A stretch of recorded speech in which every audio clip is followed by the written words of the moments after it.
Hello everyone, thank you. Presentation is Augmented Media, Augmented World. I'm going to talk a bit about AR, augmented reality is applied to brand marketing, and a bit about our plans about how we're going to develop our ecosystem to augment the whole world. So it's a truism that the digital and physical worlds are converging. As time goes on, the internet and the world around us will become a single thing, and there'll be a new internet and delivered through augmented reality. And we see it as a kind of notion of AR every day, the idea of augmented reality in different ways, whether with brands or in other applications, affecting how we live, work, how we play, how we socialize, and how we shop. And there's already huge emerging statistics about the amount of different AR applications which are emerging, and also the marketplace is predicted to be worth $83 billion by 2021. It's an enormous opportunity with many aspects to it. And needless to say, a proof point that no one can deny is the stickiness and the interest around games, like world gamified AR in the form of Pokemon Go. I still play, by the way. I'm almost on level 35. I'm very pleased about the event that's on at the moment. And then some of the big players in the world are getting involved. Apple have announced their intentions with iPhone 8. Google's now got back involved. Snapchat is obviously also already an AR app that's very, very successful. It's not described as an AR app, but it is. You augment your face with different masks and filters. But from our point of view, we've been in this game since 2011, and we've done thousands of campaigns with brands. We've productized our technology, and we have a very interesting kind of ecosystem, which I'm going to tell you a little bit about amongst all of the insights and case studies. Historically, we've worked with loads of brands, loads of the big FMCG companies and others, and we're very excited about all the different examples we've done. And the final slide, blowing our trumpets, we're highly awarded as a business. So we're, as a technology disruptor, taking AR and artificial intelligence, putting the two together and building out tech in that place. So bringing it to augmented reality, enhancing brands. So just to be super clear, so we're all on the same page, how it works in the most straightforward use case is a brand. So for instance, here, this Coca-Cola can has a call to action on the can, which basically says, download the app, scan the can. And you scan the can, the artwork on the can, and on the screen of the phone, digital content appears which tracks to the object that you've just scanned. So in this instance, it's a special deal to do with Spotify. And on the can, you get a series of headphones, and the can actually starts to play musical tracks, and it changes every week. So it kind of adds music to when you're drinking your can. It's pretty cool. Just wanted to level set in case people aren't super clear about that. And what we think, and again, moving the way that AR is used from, let's say, the innovation gimmicky project to, the powerful growth driver for a brand, we see it as finding the use cases around how people actually shop, how they discover brands, how they decide what they're going to buy, how they use the brands, how they repurchase the brands. So when we think it through, we think about key moments. So, the strategist amongst us will know the moments of truth model. So, the idea that you can trigger interest into a category, you can drive purchase, consideration and purchase, and you can enhance brand experience. So the moment of consuming the brand and therefore doing it again. And we think in those different ways. And I'm going to show you some examples about how AR can be used to achieve that. So the first one is a mixture of things, but it starts with triggering. And this is some work that we did with Covent Garden in London at Christmas. Covent Garden's the entire estate, the whole area. And the landlord there, Capco, competes with Oxford Street, Bond Street, Regent Street for the family days out at Christmas. They want you to go to Covent Garden and spend your money in the restaurants and the shops there, as opposed to going to Oxford Street or Bond Street. So we worked with them to develop a campaign to achieve that. And the campaign was in two parts. One part was Rudolph the reindeer has gone missing, can you find him? So it was a game, a bit Pokemon. And the second part was how to discover the shops you want and get great deals in those particular shops. So there are two sides to this campaign. And we worked with Hearst Magazines and did a strategy in several phases. It was a strategy where the interesting opportunities to get AR were promoted in Hearst magazines. Then when you arrived at Covent Garden, there were maps handed out, 500,000 maps, where you could blip the map and find stuff out. And then there were these reindeer posters everywhere where you could scan the posters and win prizes. So that's it in outline. What I'm going to do is play a video now, which was the seeding video, which we used in social so that people could discover the campaign. So this is the context of it all. And around Covent Garden, there were all these posters everywhere featuring these reindeers. So you scan the posters, they came to life. And every time you scanned one, it ticked off another of 8 reindeers that you had to find. If you went to the stores, on the fronts of the stores, there were these reindeer posters, but also other posters that got you exclusive rewards. And inside, for hero products, there was special content on those. We did some cool stuff like adding digital presents on the Christmas tree. And when you finally found Rudolph, when you found all 8 of them, you got this animated Rudolph the reindeer where you could take a selfie with your family with Rudolph kind of flying around, which is obviously something that people like to create that kind of content, and we'd encourage people to share the content to create some buzz. So kind of a rounded overview of what we did. So we were delighted that we actually got 140 stores to take part.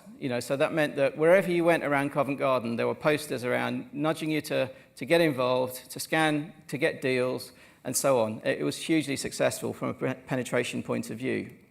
In terms of the results, approximately 47% of the interactions were on the game, and 53% were to do with deals. So that's quite interesting, about half fun and half deals and shops. On average, each user interacted over 8 times on the day. So people are going around scanning different things. What was really interesting too is that of the people who started looking for reindeer, 52% found all of the reindeer. So what we think there is the kids in the group kind of realized it was fun and just tore around with a phone scanning them all. And if you found them all, you were entered into a prize draw for a daily prize draw. 30% of all the people actually clicked to redeem offers. And on average, each person engaged in 3 different stores.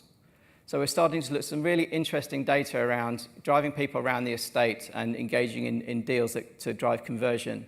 And finally, 56% of those who completed found Rudolph, took photos with him and then shared them on social, creating quite a significant reach. So it's quite an interesting case study about triggering behavior, gamification, and using AR to get deals and drive business footfall into stores. So the next one is a bit different. So this is a campaign with Max Factor. Max Factor was a Procter & Gamble brand, now owned by Coty. And they compete in the very, very tough and advanced marketplace in cosmetics. And they wanted to stand out in store, drive more consideration and purchase. And the way we did this was to remember that Mr. Max Factor was actually invented the idea of makeup. He was like the expert. He was a Hollywood makeup artist who created looks for people like Marilyn Monroe. So we came up with this idea called Makeup Artist in Your Pocket, where if you interacted with any Max Factor brand, if you scanned any Max Factor brand, you could get content which explained about that product, helped you buy that product, helped you get the right version, and actually upsell and cross-sell to you other products. So I'm going to show you a couple of examples. So the first one is a campaign execution to do with a particular range of lipstick called the Marilyn Monroe lipstick range. So in this instance, it's a flyer that kicks it off. You scan the flyer, the content appears, and it talks through the range of 4 lipsticks, helps you choose the one that's right for you, and the way it does that is through a very easy ready reckoner that allows you to just compare your skin tone with some skin tones on the screen of the phone. There they are. And from that, it makes a recommendation for the most suitable lipstick color for you based on your skin tone. And we found that loads and loads of women in the testing that P&G did and we did found this interesting, actually trusted the recommendations and went forward to purchase. What we then did was actually rolled it out on every single product. So here's what it looks like on a typical product. To get it to SKU level, it's actually triggered by barcode because it's very difficult to get to the exact right color variant without that. You go in, you get ratings and reviews on that particular product, a description. You get content that shows you the look you can achieve with that product in the form of these easy sliders, and videos from Max Factor experts about how to achieve that particular look. And then finally, it closes the loop by cross-selling you other products that go with the original one. And so this is live in Boots at the moment. If you want to try it out, go to Boots, and you'll see the permanent point of sale, triggering usage, and so on. So in terms of the numbers here, we get something like 3.5 blips per user. So people blip in store, then blip again. 82%, you may have noticed the first screen on the blip said buy now. That's actually not for in-store. That's for repurchase and clicks through to boots.com product page. So we haven't tracked it through, but 82% of individual users click that. They're obviously curious about it, and some of them go on to buy. And 70% of users trust the suggestions and have acted on the suggestions, the recommendations that the app produces, which we consider to be high. Okay, the third example is very much to do with experience. And this is some work we did with Leah Burnett at Christmas. It was their idea. We executed it for them. And it was about bringing to life the Christmas experience at McDonald's in the UK and giving every customer good times, as they called it, which is their advertising idea. And the execution here was an advent calendar in the form of the tray liner. So you go and get your food, and your food sits on a tray liner, you finish your food, all of a sudden you see this fun thing, download Blippar, scan the page, and for every day during December up until Christmas, a different window would open in the tray liner, and you could have a chance to win a prize draw for an Amazon voucher. And whether you won or lost, you go on, and there was some cool AR content, some snow scene content, and some Santa races, and so on. So here's a video that kind of steps you through it. You'd scan the page, one of the windows would open, a cracker would come out, it would open, you won or lost, you could redeem your Amazon voucher, and then just a few examples of the kind of cool AR content that you could get. You could design your own snowman, and it would get 3D rendered and run around the tray liner in this snow scene, or this race where you join Santa and you could kind of navigate down a slope. And what we found in the statistics here, we had something like 500,000 different users use the Interact. And on average, people did it twice on different days. So while we haven't tracked it through causally to frequency, we can see that actually it's starting to drive repeat visits to the restaurant.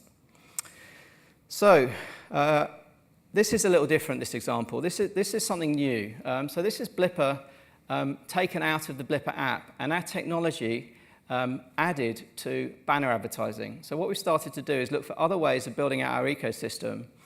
And this is some work that's live in the US at the moment for Land Rover, which is the launch of a new Land Rover, a Range Rover variant. And I'll show you a video at the moment that shows you it. Basically, you get the chance to enhance the banner ad on the site that it's on. And then when you click through, you can deliver an AR experience. So in this instance, there's the banner. It's not on a page in that particular demo, but when you go in, you're inside the car, and you can rotate this 360 gyroscope experience. And then if you let it have the camera, it actually augments the room you're in or the environment you're in through the windows of the car. So you can just have a kind of a much more deeper experience. And remembering that buying cars is all about getting test drives. So if you can get someone to kind of feel what it's like inside the car, then it'll drive more interest for them to get that. And we're testing that at the moment. And the kind of scenarios that we're building out here are three. So there's the gyroscope, which is that demo. We're also looking at a variation around AR gaming, so different kinds of gaming mechanics to allow, off a banner ad, people to interact with the world around them, using fun gamification, but incorporating the environment they're in. And the third one is face tracking, so the ability to recognize a particular face and attach masks to it. So that could be try-ons of glasses or hats. Equally, it could go through to fun stuff, and so on. So I wanted to share that with you as something that's coming.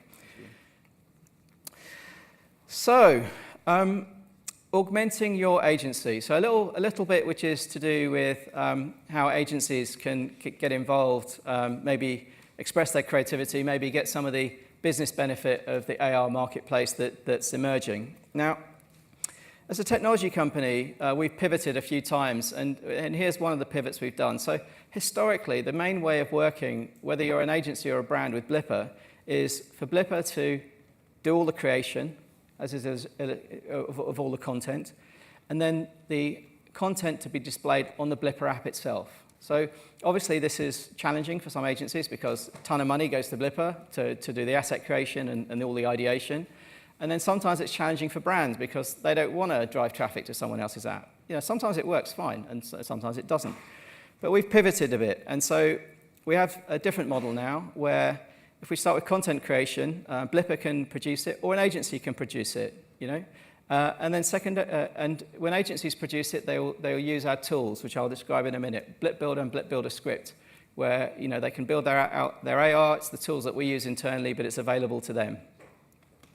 And then on the other side, the content can be executed on the Blippar app or on a brand app by incorporating the Blippar SDK into the brand app. So the brand app can have an additional feature. It can scan their products and then show AR dynamic content on their products or their brand touch points and so on, or different scenarios. There's different bits of tech that work there. So yeah, I mean, I've already talked through this. So a headline, there are these solutions. One is self-service, which is basically Blip Builder Script for agencies, custom solutions, which is us creating the content, and then integration of our SDK into third-party apps. Now, if we get to the self-service solutions, there are two. Blip Builder is a drag-and-drop tool. Basically, if you can use PowerPoint, you can create AR with Blip Builder. It's really, really easy. It takes an hour to learn at most. You create all the assets, drag them in the system, drag in the marker, assemble the buttons and the various videos and other content, and publish, and it's live, and that's it. You can then take it to a client and scan it. We think agencies could use it to create content that clients pay for. Equally, they could use it as a prototyping tool. Imagine turning up to a creative presentation, already having quickly taken the max scamps and putting them together as a demo, which you can show live on a phone to a client. And it's the same as using InDesign or PowerPoint. It's very, very straightforward to do. On the other side is Blip Builder Script, which is a JavaScript environment, which is the tool that we use internally to build loads of the fancy AR. So agencies are encouraged to use that, but to use that, they need JavaScript coders themselves. And then just finally, we're just having a conversation with Julian that actually what we really encourage Network One agencies to do is get involved.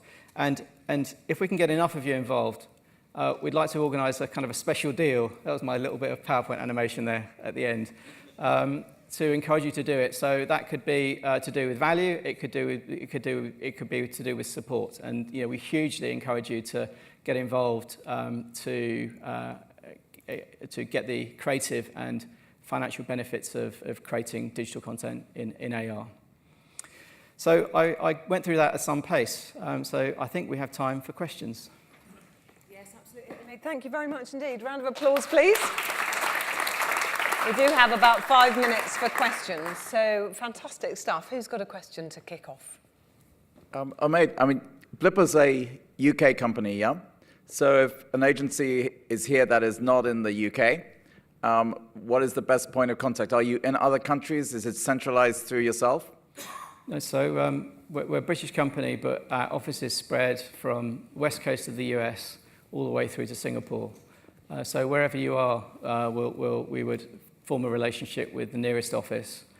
We have a team that looks after the Blippar Partner Network, which is a global team. So we'd put you in touch with them. And we're very used to working with agencies in very, very diverse countries, all the way from Thailand and the Far East through to Australia and all the way to the west coast of the US, South America. Right. Hi there, thanks for that. All of the examples that you showed us were on mobile devices, phones and tablets and stuff. Are you looking at your technology and how that technology could be used in goggles and other sort of wearables? So we have a enterprise team that's working with all of the, let's say, open headset manufacturers. Obviously the new generation of headsets using holographic projection are pretty cool, and it doesn't take a massive leap of faith to think that they could become normalized. Obviously the first round of them weren't particularly good, which is why they didn't last very long. And we're working with a bunch of those people to see how our software could be installed into those people. We've done a few demos. If you think about the experience of the future state, it doesn't take a huge leap of faith to think where we're headed, to do with, almost like permanent availability of AR as you navigate your life, and then prompting, getting the right balance of content, or, adding to your day and not getting in the way of what you're doing, making your day more frictionless. Yeah, I mean, the other aspect of it is currently we have this app and this SDK and some API solutions for the computer vision, the recognizing objects. And they're available as cloud services or the app. But down the line, we think that they'll be embedded into the devices, so whether they be phones or headsets. At which point, it'll just be part of the camera app of that device. Okay, thank you. Any more questions? Okay, Omaid, I just wanted to ask you, so following the success of that Rudolph campaign, which was just brilliant, yeah. Have you seen a huge kind of take-up in terms of the retail market?